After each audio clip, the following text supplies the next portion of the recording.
السلام علیکم ورحمت الله وبرکاتو. نن به د زنانو د ویشتانو په باره کې معلومات او مسایل چې دي هغه بیانوو. د ښځو دپاره د سر ویشتان خرول دا ناجایزه دي. صرف د هغه کوچنیو نجونو دپاره چې درنو کالو څخه کوچنۍ وي د هغو د سر خرول جایز دي. او د ښځو دپاره د سر ویشتان کوچني کول یا پیکی جوړول دا ناجایزه دي.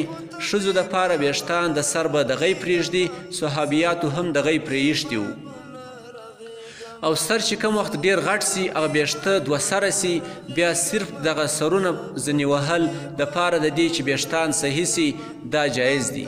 او د احرامه څخه په حج کې د وتلو دپاره هلته بیا د سر بیشتان د یوې ګوتې د یوه بند په قدر باندې کوچني کولو حکم دی.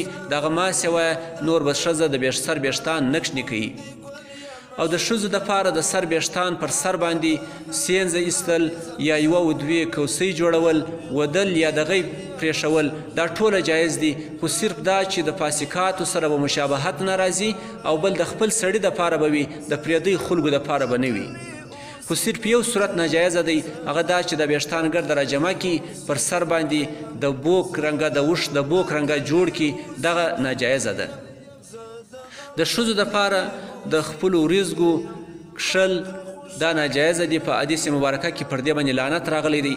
البته که چیرې دومره ګڼې وي چې د دې هغه خوبصورتي بالکل ختمه کړې وي نو بیا د عامو ښځو رنګه برابروی سي نورې ډېرې نرۍ کوی نه سي.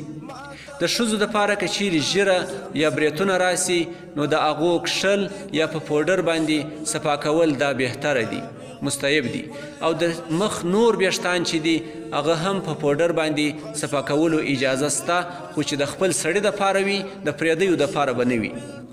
او د ښځو دپاره چې کوم وخت په پزه کې بیشتان شنه سي یا د نارینهو دپاره په پزه کې بیشتان شنه سي نو دغه کښل او دغه رنګه په پوډر سره یا په غچې سره کوچني کول دا جایز دي.